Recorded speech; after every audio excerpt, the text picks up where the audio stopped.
ጠቅላይ ሚኒስትሩ ግጥም ይገጥማሉ፣ አረ ከንቲባዋም ግጥም ይገጥማሉ።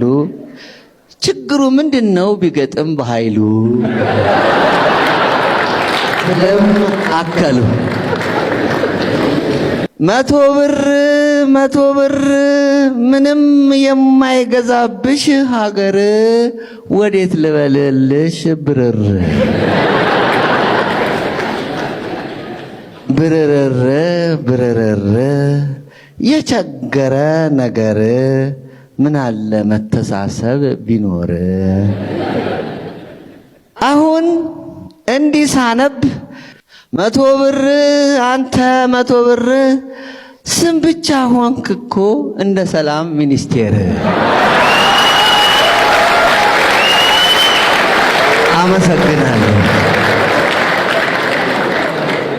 አመሰግናለሁ። ገጣሚ በዋዛ የሚያልፈው ሐሳብ ቸል የሚለው ክንውን የለም። እውነት ነው። እኔም ገጣሚ ነኝና አይኖቼ ለሚያዩት ጆሮቼ ለሚሰሙት ሁነቶች ዘለለት ስል ናቸው።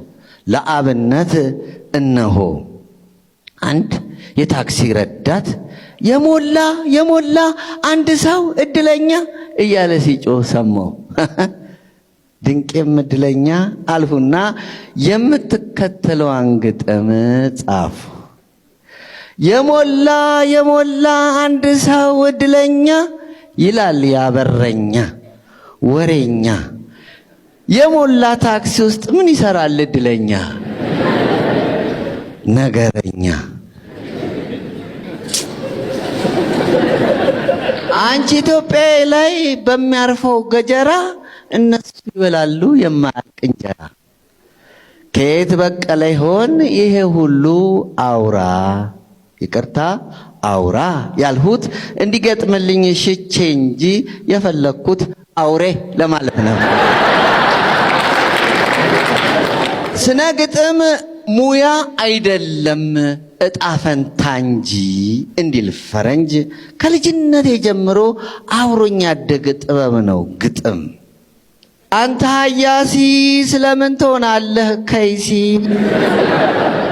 ምድር በገጣሚያን ብትሞላ ጉዳቱ ምንድር ነው ዘርዝረው በመላ ስልም ጠየቅሁት። መልስ ግን አልነበረውምና ዝም አለ። ጠቅላይ ሚኒስትሩ ግጥም ይገጥማሉ፣ አረ ከንቲባዋም ግጥም ይገጥማሉ።